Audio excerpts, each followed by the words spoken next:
Okay, everyone, welcome back to another episode of Secrets Can Kill Remastered, here with my sister. Hello! Today, last episode, we figured out how to take pictures with our phone and turn that picture around. And we learned things. We learned that we need to go to the library, I guess. And that will be our answer guide, apparently, from what the words said. So, we also talked to Beaver George. I don't know what his name was. All I know is that he looked like a beaver.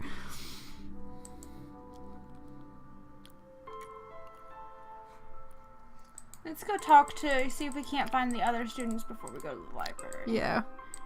Hi, my name's Nancy Drew. What's your name? Hal Tanaka. Actually, my first name is much longer than that. But I wanted to fit in here in America, so I chose Hal as my nickname.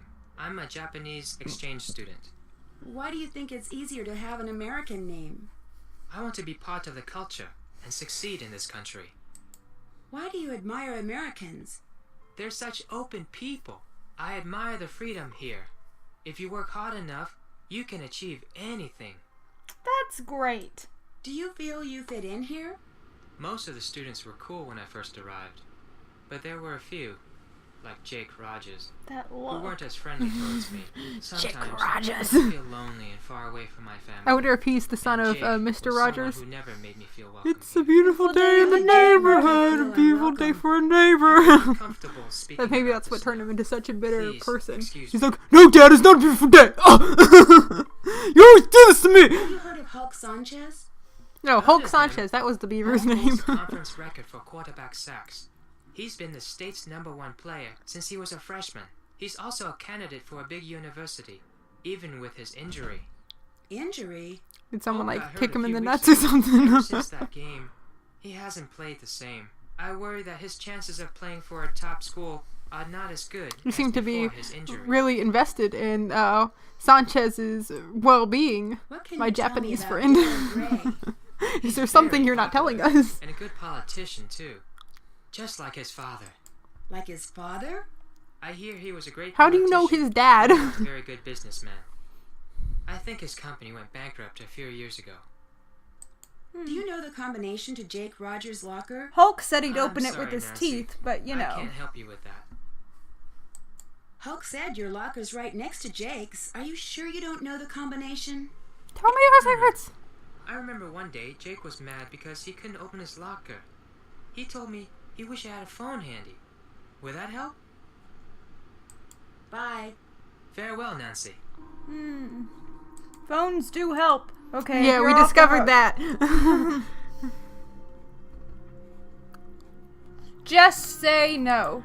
Okay. No! Lesson of today, kids. Just say no. Student art exhibit. It's the library.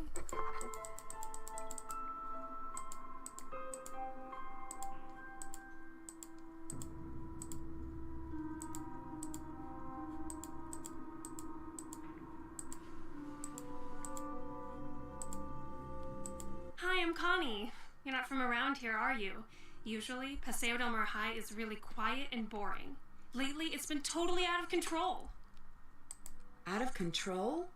One of the students was killed last week.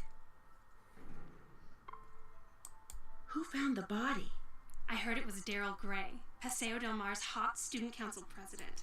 I saw Daryl him. He Gray? wasn't that hot. Oh, yeah. Yeah, really, Daryl's one of he's the actually coolest kind of guys at ugly. school. Being honest here. Who was killed? Oh, just this wannabe stud named Jake Rogers. What do you mean? Jake Rogers was a total creep. Nobody liked him. I gotta go now. Later.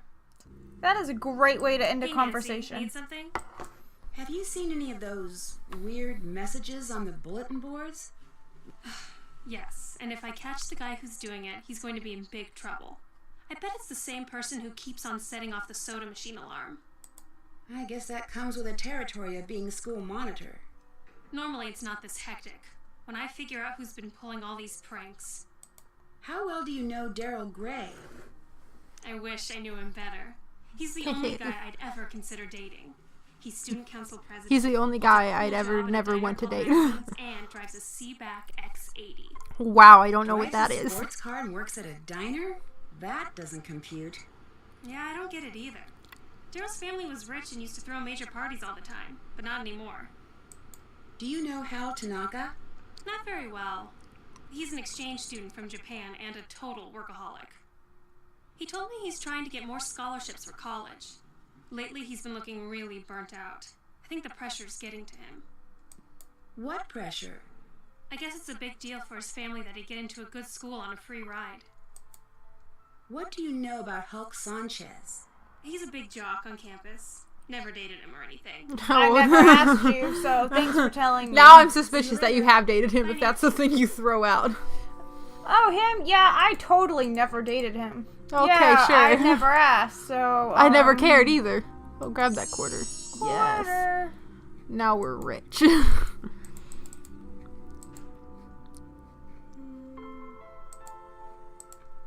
Oh, I saw another thing.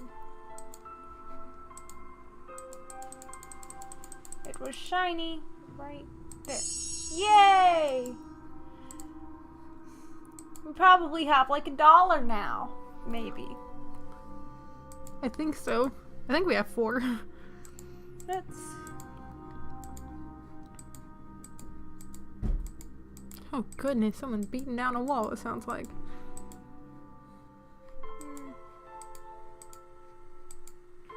How's it going? Do you know Hal Tanaka? That dude is always studying. He's a huge fan of mine. Real smart guy. But I never understood why a brain like Tanaka would hang out with slime like Jake. And I never understand how your English is not really Hal Good. was a friend of Jake's? Let's just say I saw them talking together. Is he wearing a wire? Jake's locker was right next No, to those are headphones. Okay, I was like, Is that what you're saying? Jake didn't really have... are you thinking I'm Hal, smuggling drugs? Is He that may it? seem pretty chill, but I've seen him crack a couple of times.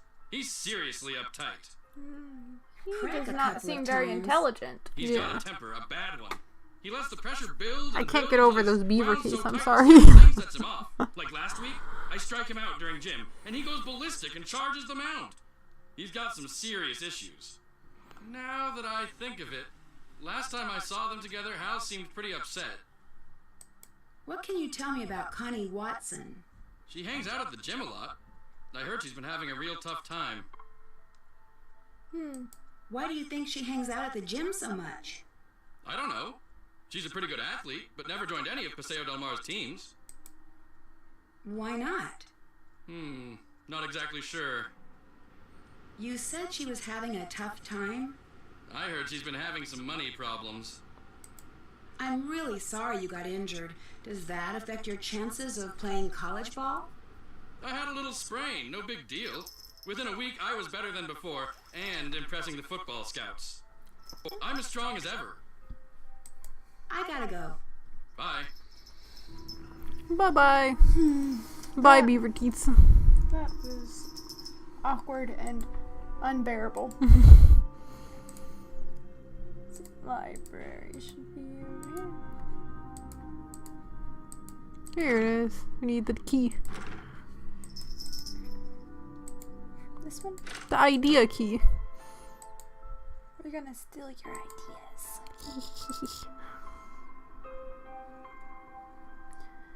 I honestly don't know where I'm supposed to be looking. Let's just go click on everything we can click on. That's usually how it goes in these games. Ooh.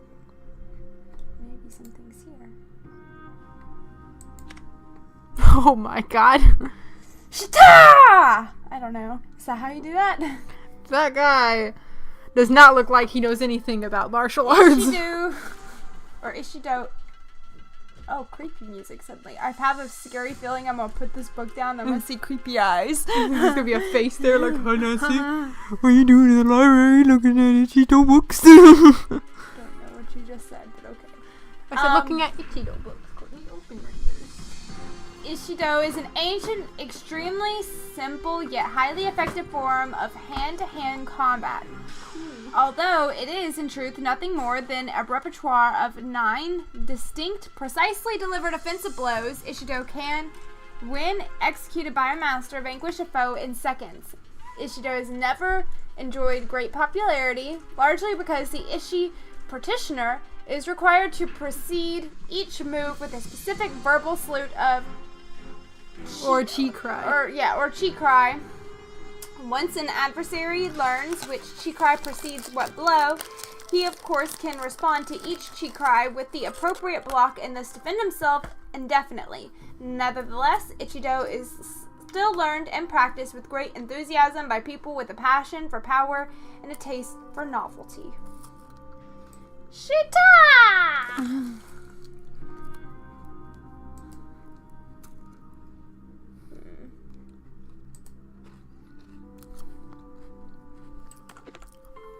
Gemstones and how to identify them. I have a feeling we're probably going to need this, especially since creepy stuff is playing. Quartz, amethyst.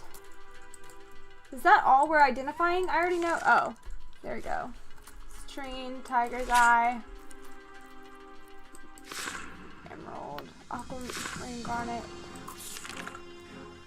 I feel like I probably mostly already know how to identify gems. Man, this music, it's going from creepy to chill. To jazzy. Gonna have a chill library time. Looking at some books. Oh yeah. It's a werewolf. Lycanthropy. Lycanthropy.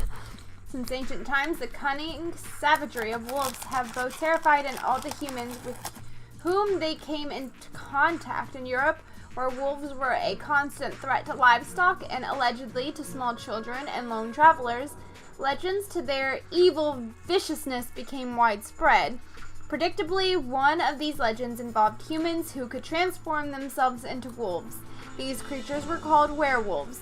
Were means man, and the transformation came to be known as lycanthropy. Description of werewolves and the transformation process itself have varied greatly throughout the ages. Some lycanthropes assumed the precise appearance of a wolf. Others turned into something that was half human, half beast. Sometimes the change was permanent. Sometimes lycanthropes could change form at will.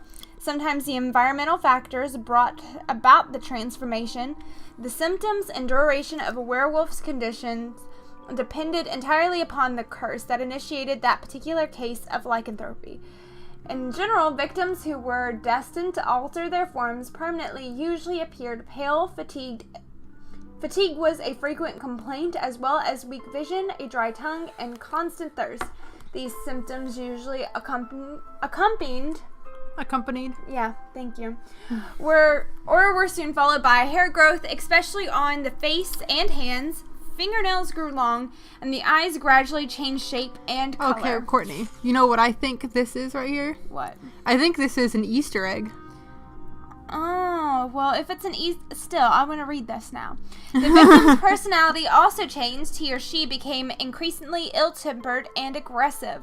As the transformation grew more apparent, the victim usually went into hiding, returning to society only to satisfy its newfound appetite for human flesh.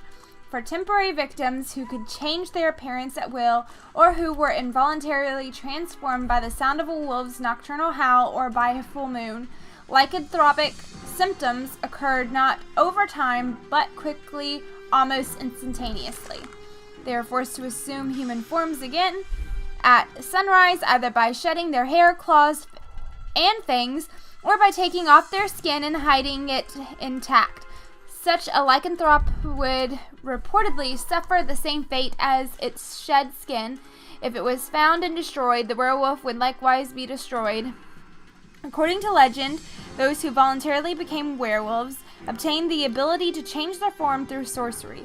Involuntary lycanthropes were people who had been cursed by someone they had wronged, or had been bitten by, or born to a werewolf. Since there is no cure, and since most werewolves were thought to be immortal, these unfortunate beings were compelled to lead dark, desperate lives until they were felled by a fatal wound to the brain or heart that could only be destroyed by a silver bullet or a modern embellishment. Yep. Why? The reasons for lycanthropy. Psychology plays a significant role in lycanthropy, wanting to imitate, if not actually become, the thing or person that one fears the most seems to be part of human nature, far from being universal phenomenon. Do I need to read for a little bit? Werewolves are unknown in regions where there are no wolves. Instead, people spread tales of werebears or were-tigers or were-crocodiles, whichever animal is most feared. The old saying, if you can't beat them, join them, goes a long way in explaining the source and longevity of many monster legends.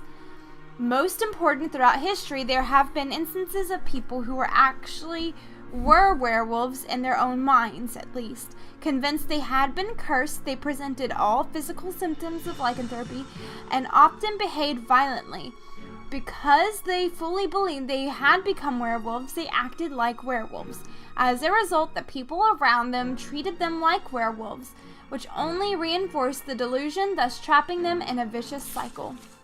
The psychological disorder was no doubt prevalent in the Middle Ages when belief in sorcery, curses, and creatures such as werewolves was commonplace. The power of suggestion cannot be underestimated, especially in places where education is minimal and superstition passes for truth. Instances of lycanthropic disorder are rare in modern times, although it is possible that many cases go unreported due to misdiagnosis or or familial embarrassment.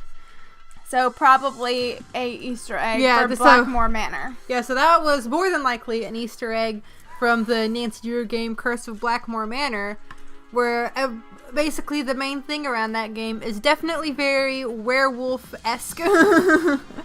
So if we were to play that game in the future, or if you just wanted to Google it for yourself, you'd understand why all of this is there. But yeah.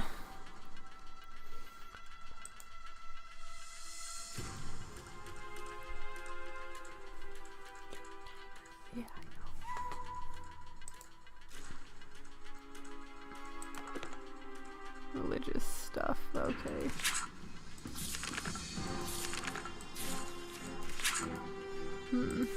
I feel like most of these books here are Easter eggs.